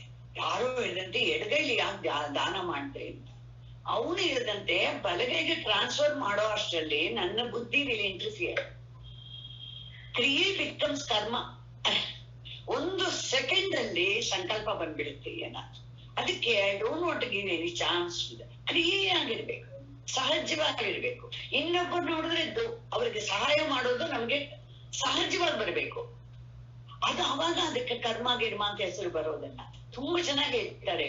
ಇದು ಎಲ್ಲ 5 ನಿಯಂತೃ, ಕರ್ತೃ, ಸಾಧನ, ಕ್ರಿಯೆ, ಆಮೇಲೆ ಇದೆಲ್ಲ ನಿಮಿತ್ತವನ್ನು ಬಯಸಿ ಏನಾಯ್ತು? ಮ್ಯಾನಿಫೆಸ್ಟ್ ಆಯ್ತು ಈ ಪ್ರಪಂಚ. ಈ ಪ್ರಪಂಚ ಯಾವುದು? ಒಟ್ಟಲ್ಲಿ ನೀವು ಇದೇನ್ ತಿಳ್ಕೋಬೇಕು ಇಲ್ಲಿ ಅಂತಂದ್ರೆ, ಅನ್ಮ್ಯಾನಿಫೆಸ್ಟು ಮ್ಯಾನಿಫೆಸ್ಟು ಎರಡೂ ಸೂಪರ್ ಇಂಪೋಸ್ಡ್. ಎರಡೂ ನಿಮ್ಮ ಸುಷುಪ್ತಿಲಿ ಇಲ್ಲ. ಚೆನ್ನಾಗಿ ನಾಲ್ಕು ಕಟ್ಕೊಳ್ರಿ. ಸರಿಯಾಗಿ ನೋಡಿದ್ರೆ ಪರಮಾತ್ಮನಲ್ಲಿ ಯಾವುದೂ ಇಲ್ಲ, ಏನೂ ಆಗಿಲ್ಲ. ಹೇಗೆ ನಿಮ್ಮ ಸ್ವಪ್ನ ಪ್ರಪಂಚ, ನಿಮ್ಮ ಸ್ವಪ್ನ ಪ್ರಪಂಚ ಮ್ಯಾನಿಫೆಸ್ಟ್ ಆಯ್ತು. ನೋಡಿದ್ರಿ ಸ್ವಪ್ನವನ್ನ, ಸುಖನೂ ಅನುಭವಿಸಿದ್ರಿ, ದುಃಖನೂ ಅನುಭವಿಸಿದ್ರಿ. ಕರೆಕ್ಟಾ? ಎಲ್ಲಾನು ಆಯ್ತು. ಆಮೇಲೆ ಏನಾಯ್ತು? ತಿರುಗು ಎಲ್ಲ ವಾಪಸ್ಸು ನಿಮ್ಮಲ್ಲಿ. ಇವಾಗ ಏನಾಗಿದೆ ಅಂತ ಹೇಳ್ತೀರಾ? ಇಲ್ಲ, ನಿಮ್ಮಿಂದಲೇ ನೀವೇ ಪ್ರಪಂಚವಾಗಿ ತೋರಿ ವಾಪಸ್ ಬರ. ಅದೇ ರೀತಿ ಒಬ್ಬ ಪರಮಾತ್ಮನಲ್ಲಿ ಎರಡೂ ಏನಾಗಿದೆ? Super imposed. ಏನ್ ಮಾಡಿದ್ರೆ ಅನ್ಮ್ಯಾನಿಫೆಸ್ಟು ಮ್ಯಾನಿಫೆಸ್ಟ್. ಅದನ್ನ ನಿಶ್ಚಯ ಮಾಡಿ ಅಂತ ಬೃಹದಾರಣ್ಯಕದಲ್ಲಿ ಪುನಃ ಪುನಃ ನಿಮ್ಗೆ ಹೇಳ್ತಾರೆ. ನೀವ್ ಎರಡನ್ನ ಸೆಪರೇಟ್ ಮಾಡಕ್ ಹೋಗ್ಬೇಡಿ. ಎರಡೂ ಒಬ್ಬ. ಯಾಕೆಂದ್ರೆ ಆವಾಗ್ಲೇ ನೀವು ಧೀರರು ಅಂತ ಅನ್ಸ್ಕೊಳ್ಳೋದು. ಇಲ್ಲದಿದ್ರೆ ಈ ತರ ಸೆಪರೇಟ್ ಆಗಿ ಉಪಾಸನೆ ಮಾಡ್ತಾ ಇದ್ರೆ ಐದರ ಸಿದ್ಧಿಗಳು ಬರುತ್ತೆ, ಇಲ್ಲದಿದ್ರೆ ಪ್ರಕೃತಿ ಲಯಕ್ಕೆ ಹೋಗ್ತೀರಾ. ತಿರುಗು ಏನಾಗ್ಲಿಲ್ಲ, ವಾಪಸ್ ಬಂದ್ ಮತ್ತೆ ತಿರುಗು ಹಳೆ ಕಥೆನೆ. ನಿಮ್ಗೆ ನಾಲೆಜ್ ಆಗಿಲ್ಲ, ಜ್ಞಾನ ಆಗ್ಬೇಕು. ಜ್ಞಾನ ಆಗೋದಕ್ಕೆ ನಿಮಗೆ ಇಲ್ಲಿ ಇದನ್ನ ಪ್ರಯತ್ನ ಮಾಡ್ಲೇಬೇಕು. ಈ ಪ್ರಯತ್ನ ಮಾಡೋದಕ್ಕೆ ಇಲ್ಲಿ ಹೇಳ್ತಾ ಇದ್ದಾರೆ. ಅದಕ್ಕೆ ನೀವು ಒಂದು ನಿಶ್ಚಯ ಮಾಡ್ಬೇಕು. ಏನದು ಅಂತಂದ್ರೆ, ಒಬ್ಬನೇ ಪರಮಾತ್ಮನಲ್ಲಿ ಅನ್ಮ್ಯಾನಿಫೆಸ್ಟು ಪ್ರಪಂಚನೂ ಇದೆ, ಅದೇ ಮ್ಯಾನಿಫೆಸ್ಟು ಅವನಲ್ಲೇ ಆಗತ್ತೆ. ಇರುವ ನೀರಿನಲ್ಲಿ ಸಮುದ್ರ ಅಂತಾನೂ ಇದೆ, ಅಲೆ ಅಂತಾನೂ ಇದೆ. ಸಮುದ್ರ ಅಂತ ಇರುವಾಗ ಈಶ್ವರ ಅಂತ ಇತ್ತು, ಅಲೆ ಅಂತಿರುವಾಗ ಜೀವ ಅಂತ ಇತ್ತು. ಸರಿಯಾಗಿ ನೋಡೋದು ಯಾವ್ದು? ನೀರೇ. ಅದಕ್ಕೆ ಮನು ಅಂತ ಒಬ್ಬ ತುಂಬಾ ಚೆನ್ನಾಗಿ ಬರೆದಾನಂತೆ. ಮಹೇಶ್ ಆಂಡೆ ತುಂಬಾ ಚೆನ್ನಾಗಿ ಹೇಳ್ತಾರೆ. ಅವನು ಋಷಿಕೇಶಲ್ಲಿ ಒಂದ್ ಕಡೆ ನಿಂತಿದ್ದಂತೆ. ಕೆಳಗಡೆ ಗಂಗೆ ಹರಿತಾ ಇದೆ, ಮೇಲೆ ಬೆಟ್ಟದಲ್ಲಿ ಐಸ್ ಇದೆ. ಅವನು ಹೇಳ್ತಾನಂತೆ, ನೋಡಿ ಕೆಳಗೆ ನೋಡ್ದೆ ಅದು ತರಳವಾಗಿ ಹರಿತಾ ಇದೆ, ಇಲ್ಲಿ ನೋಡಿದ್ರೆ ಘನವಾಗಿದೆ. ಬಟ್ ಎರಡರದ್ದು ತತ್ವ ಒಂದೇ. ಆ ಹರಿತಿರೋದು ನೀರೇ, ಐಸ್ ಆಗಿರೋದು ನೀರೇ, ಬೇರೆ ಇಲ್ಲ ಇರೋದು. ಅದೇ ರೀತಿ ನೀವು ನಿಶ್ಚಯ ಮಾಡ್ಬೇಕು. ಏನೇ ಆದ್ರೂ ಪರಮಾತ್ಮನನ್ನ ಬಿಟ್ಟು ಯಾವುದೂ ಇಲ್ಲ. ಅದಕ್ಕೆ ಮೊದಲೇ ಹೇಳ್ಬಿಟ್ಟು ಈಶಾವಾಸ್ಯಮಿದಗುಂ ಸರ್ವಂ ಯತ್ಕಿಂಚ ಜಗತ್ಯಾಂ ಜಗತ್ ತೇನ ತೆತ್ತೇನ ಭುಂಜೀತಾಃ ಮಾ ಗೃಧಕ್ಕಸ್ಯ ಸ್ವಿಧನಂ ಹೇಳಿಬಿಟ್ಟು ಅದನ್ನ ಎಲ್ಲ ಈಶನ ಭಾವನೆ, ಈಶನ ನಾಲೆಡ್ಜ್ ಇಂದ ಮುಚ್ಚಿ ನೀವ್ ಇದನ್ನ ತಿಳ್ಕೋಬೇಕು. ಪ್ರತಿ ಒಂದು ಮ್ಯಾನಿಫೆಸ್ಟ್ ಆಗಿದ್ರು ಸರಿ, ಅನ್ಮ್ಯಾನಿಫೆಸ್ಟ್. ಇನ್ನೊಂದು ನಿಮಗೆ ಅನ್ಮ್ಯಾನಿಫೆಸ್ಟ್, ಮ್ಯಾನಿಫೆಸ್ಟ್ ನಿಮ್ಮ ಅನುಭವದಲ್ಲಿ ಇರೋದು. ಅದಕ್ಕೆ ತುಂಬಾ ಚೆನ್ನಾಗಿ ಬರೀತಾರೆ. ಸತ್ಕಾರ್ಯವಾದ ಅಂತ ಆಗತ್ತೆ ಯಾವಾಗ ಎರಡು ಒಂದೇ ಇದ್ರೆ. ಆಕ್ಚುಲಿ ವೇದಾಂತ ಸಾಂಖ್ಯದ್ದು ಸತ್ಕಾರ್ಯವಾದ, ವೇದಾಂತಗಳದ್ದು ಸತ್ಕಾರ್ಯವಾದ, ಆದ್ರೆ ಮಾಯಾ ಸತ್ಕಾರ್ಯವಾದ. ಅಂದ್ರೆ ಏನಾಯ್ತು, ಇದು ಅವಿದ್ಯೆಯಿಂದ ಆಗಿರೋದಷ್ಟೇ ವಿನ ನಿಜವಾಗ್ಲೂ ಸತ್ಕಾರ್ಯ. ಬಟ್ ಸತ್ಕಾರ್ಯವಾದ ಅಂತ ಒಪ್ಪಿದ್ದಾರೆ. ಇವಾಗ ಎಳ್ಳಿದೆ ನಿಮ್ಮ ಕೈಯಲ್ಲಿ, ಆ ಎಳ್ಳಲ್ಲಿ ಎಣ್ಣೆ ಇದೆಯೋ ಇಲ್ವಾ? ಎಣ್ಣೆ ಇದೆ.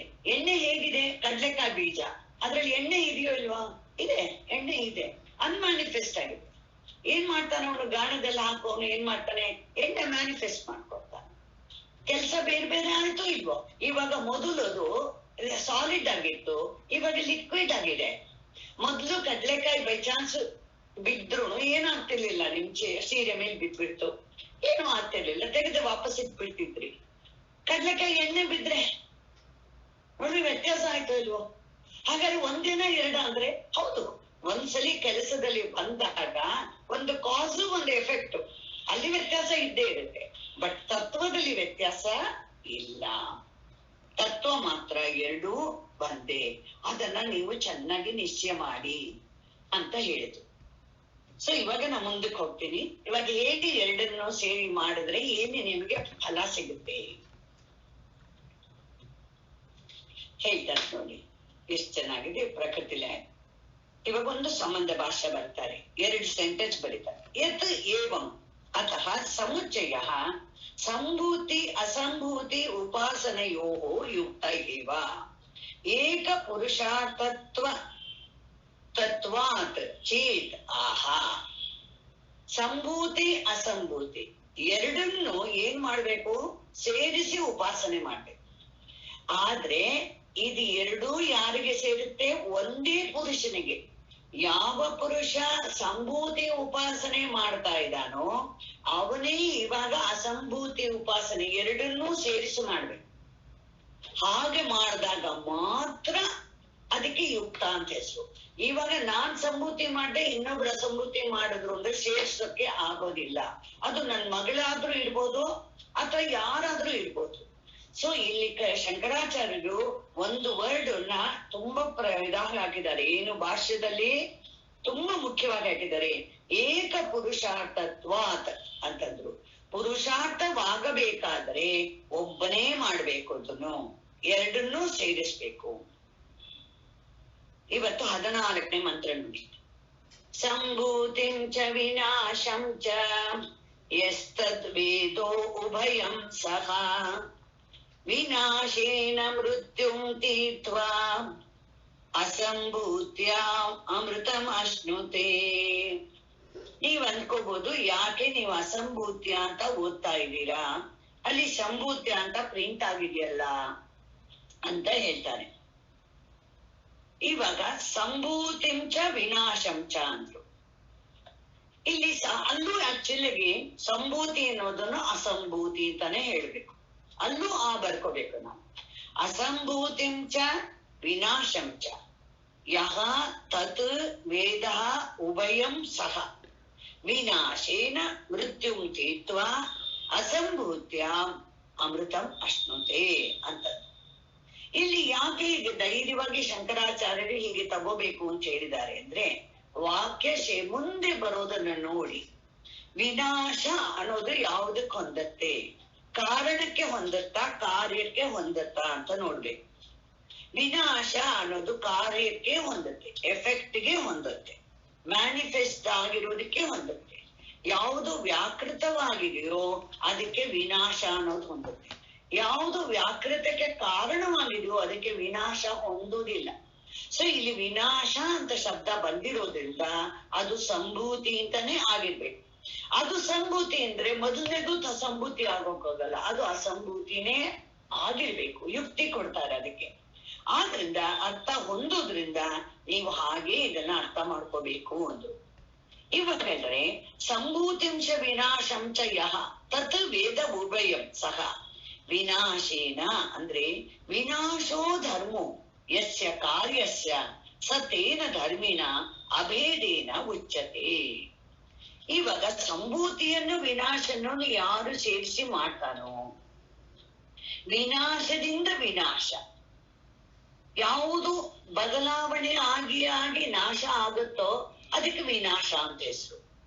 ಅದು ಕಾರ್ಯದ್ದೇ ಧರ್ಮ, ಕಾರ್ಯದ್ದೇ ಅದ್ರದ್ದು ಏನ್ ಹೇಳ್ತಾರೆ ಗುಣಗಳು, ಕಾರ್ಯದ ಗುಣಗಳು. ಕಾರ್ಯಕ್ಕೆ ವಿನಾಶ ಅನ್ನೋದು ಧರ್ಮ ಇದೆ. ಬಿಕಾಸ್ ವ್ಯಾಕೃತ ಮ್ಯಾನಿಫೆಸ್ಟ್ ಅನ್ನೋದು ಕಾರ್ಯವಾಗಿರೋದ್ರಿಂದ ಅದನ್ನ ಏನ್ ಮಾಡಿದ್ರು ವಿನಾಶ ಅಂತ ಕರೆದಿದ್ದಾರೆ.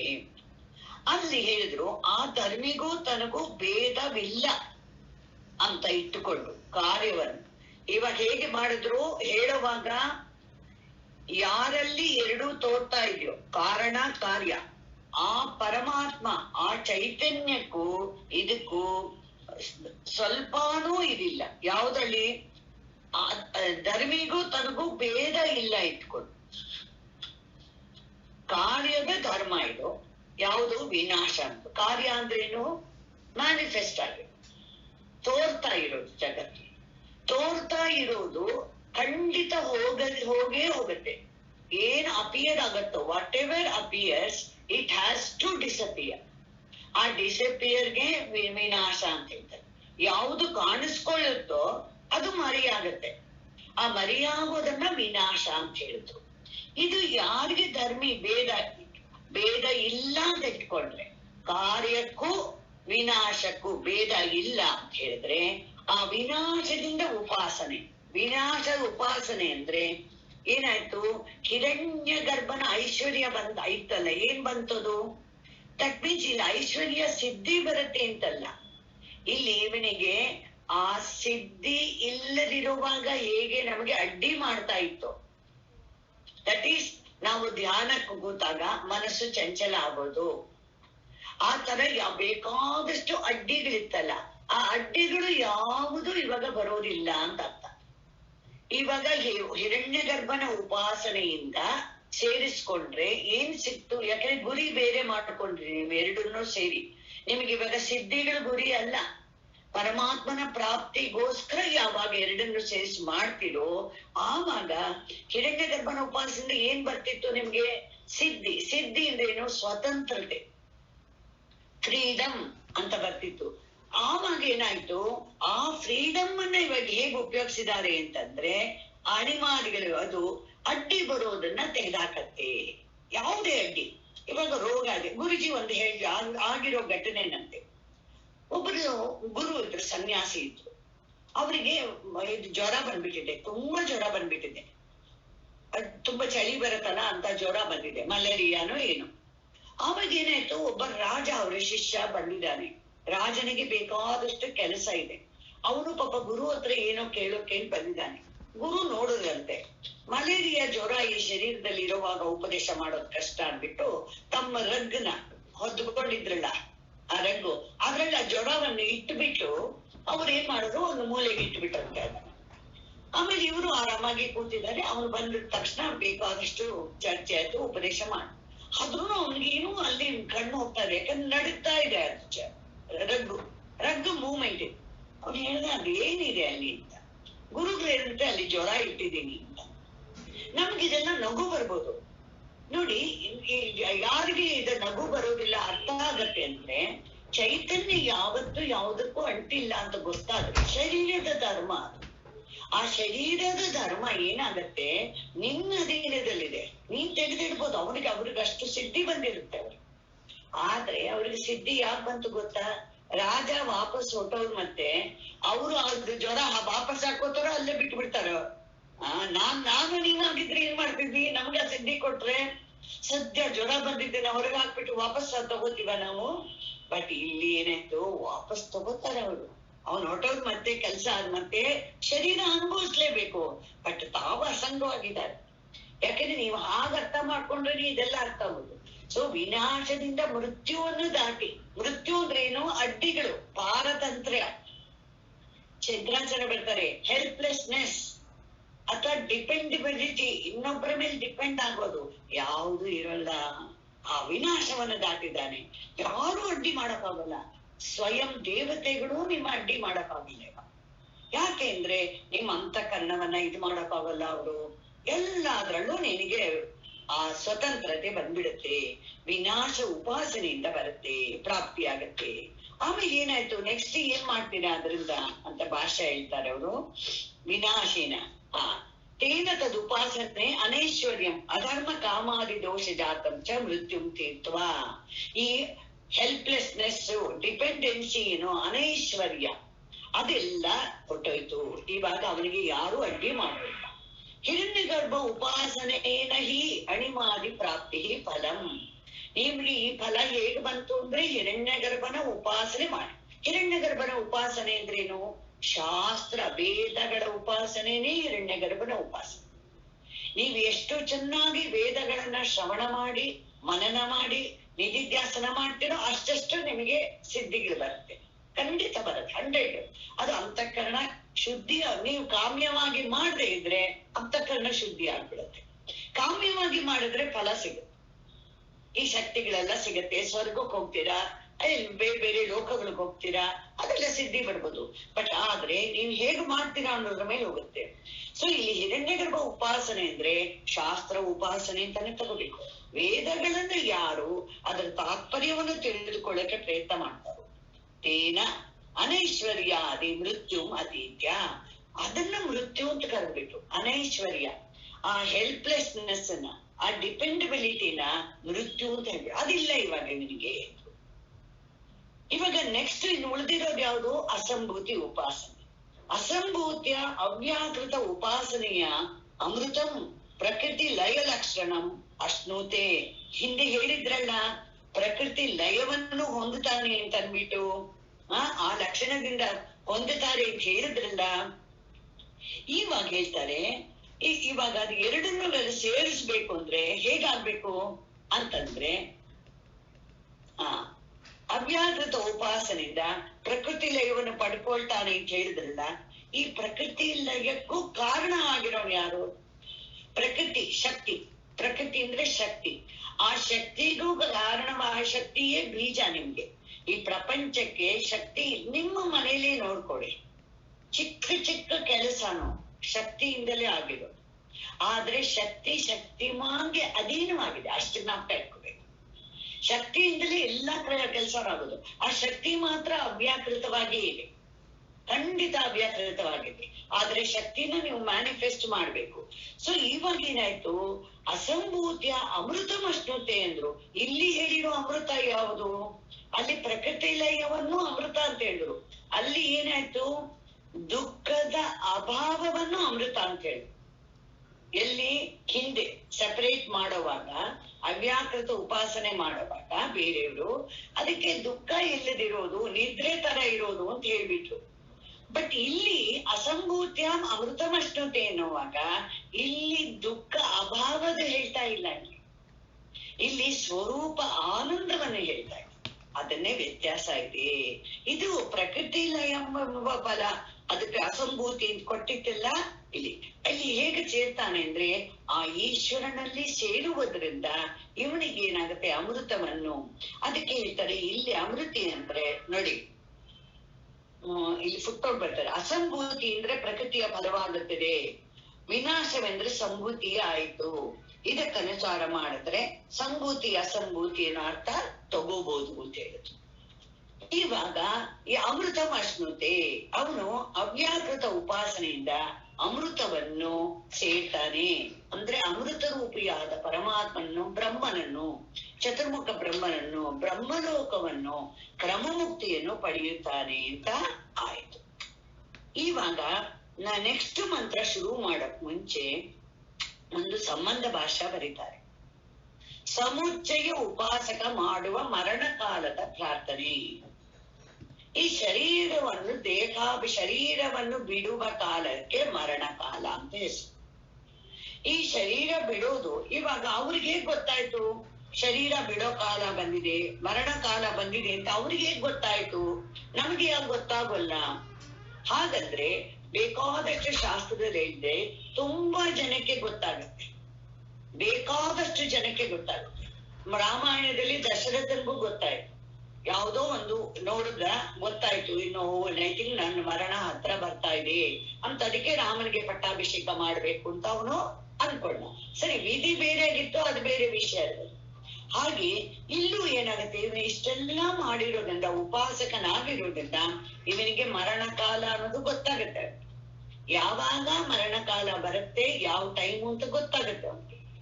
ಸೊ ಇವಾಗ ಅವನು ಏನ್ ಪ್ರಾರ್ಥನೆ ಮಾಡ್ತಾನೆ, ಹೇಗೆ ಮಾಡ್ತಾನೆ, ಯಾಕದನ್ನ ನಮಗೆ ಉಪನಿಷತ್ತಲ್ಲಿ ಹೇಳಿದ್ದಾರೆ ಅಂದ್ರೆ, ಎಲ್ಲರೂ ಜೀವನ್ಮುಕ್ತರಾಗೋದು ಬಹಳ ಕಷ್ಟ. ಇಲ್ಲಿಯೇ ಈಗಲೇ ದೇಹಾಭಿಮಾನ ಬಿಟ್ಟಿರೋದು ಬಹಳ ಕಷ್ಟ. ಶರೀರದಲ್ಲಿ ನಾನು ಅನ್ನೋ ಭಾವನೆ ಬಿಡೋದು ಬಹಳ ಕಷ್ಟ. ಆದ್ರೆ ಏನಾಗ್ಬಹುದು ಅಂದ್ರೆ, ಅವ್ರು ಒಳ್ಳೆ ಪುಣ್ಯ ಫಲದ ಆಧಾರದಿಂದ ಬ್ರಹ್ಮಲೋಕಕ್ಕೆ ಹೋಗ್ಬೋದು, ಗತಿ ಇರುತ್ತೆ. ಯಾಕಂದ್ರೆ ಶರೀರದ ಅಭಿಮಾನ ಬಿಡೋಲ್ಲ, ನಾನು ಅನ್ನೋದು ಇಂಡಿವಿಜುವಾಲಿಟಿ ಬಿಡೋಲ್ಲ. ಇಂಡಿವಿಜುವಾಲಿಟಿ ಬಿಡೋದು ಬಹಳ ಕಷ್ಟ, very difficult to live individuality. ಅದಕ್ಕೆ ಹೇಳ್ತಾ ಇದ್ದಾರೆ, ಇವನು ಹೇಗೆ ಬೈ ಚಾನ್ಸ್ ಹೋಗ್ದಿದ್ರು ಅವನು ಏನು ಪ್ರಾರ್ಥನೆ ಮಾಡ್ತಾನೆ, ಎರಡು ರೀತಿ ಪ್ರಾರ್ಥನೆನೂ ಆಗತ್ತೆ.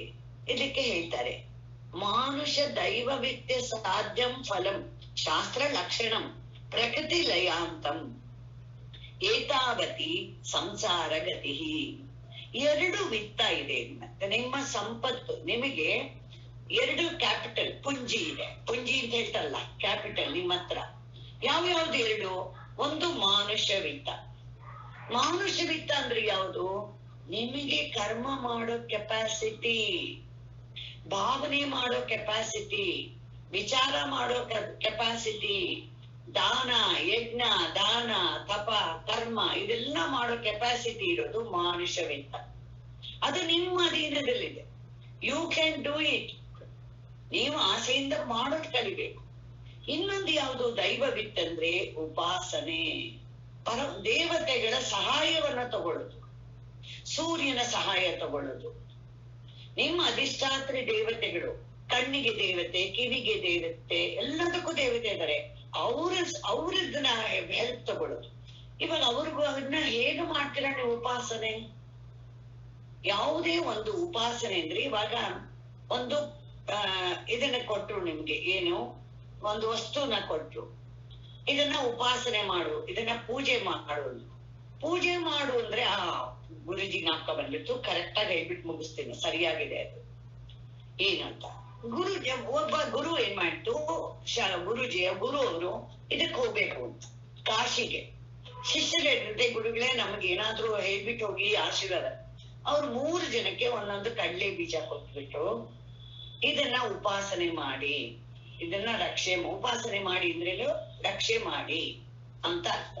ಕೊಟ್ಬಿಟ್ಟು ಹೊಟ್ಟೋಗ್ಬಿಟ್ಟು. ಇವಾಗ ಒಬ್ಬ ಏನ್ ಮಾಡ್ದ, ಒಳ್ಳೇದ್ ಚೆನ್ನಾಗಿ ಸಂಪುಟವನ್ನು ತಂದ, ಅದರಲ್ಲಿ ಮೆತ್ತಿಗೆ ಒಂದು ಬಟ್ಟೆ ಇಟ್ಟ, ಅದ್ರಲ್ಲಿ ಏನ್ ಮಾಡ್ದ, ಆ ಕಾಳನ್ನ ಇಟ್ಬಿಟ್ಟು, ಗುರುಜಿ ಕೊಟ್ಟಿರೋ ಕಾಳಲ್ವಾ, ಅದನ್ನ ದೇವರಿದ್ರಲ್ಲಿ ಇಟ್ಟುಬಿಟ್ಟು ದಿವಸ ಪೂಜೆ, ಅದನ್ನ ತೆಗೆದೋದು, ಅದಕ್ಕೆ ಅಭಿಷೇಕ ಮಾಡೋದು, ಏನು ಪಂಚಾಮೃತ ಅಭಿಷೇಕ ಎಲ್ಲ ಮಾಡೋದು ಎಲ್ಲ ಮಾಡ್ದ. ನೋಡಿದ್ರೆ 4 ದಿವಸದಲ್ಲೇ ಅದಕ್ಕೆ ಕೆಟ್ಟು ವಾಸನೆ ಬಂತು, ಕೊನೆಗೆ ಬಿಸಾಕ್ಬೇಕಾಯ್ತು. ಇನ್ನೊಬ್ಬ ಏನ್ ಮಾಡ್ಬಿಟ್ಟಿದ್ದಾನೆ ಅಂದ್ರೆ, ಅವನಿಗೆ ಬ್ಯಾಂಕಲ್ಲಿ ಲಾಕರ್ ಇತ್ತು.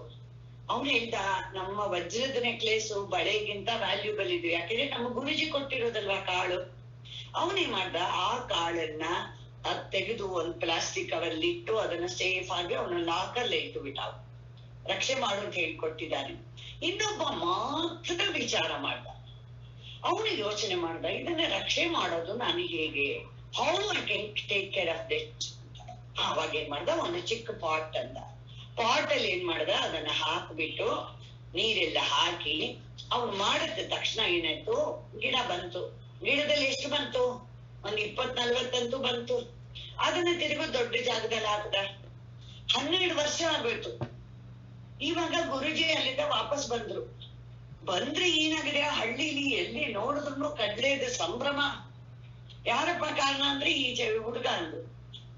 ಬಂದ್ರೆ ಅವ್ರ ಇದು, ಗುರುಜಿ ನೀವು ಕೊಟ್ಟಿದ್ ಕಾಳೆ ಎಷ್ಟು, ಬೇರೆ ಯಾವ್ದು ಇಲ್ಲ, ಎಲ್ಲ ಅದೇ.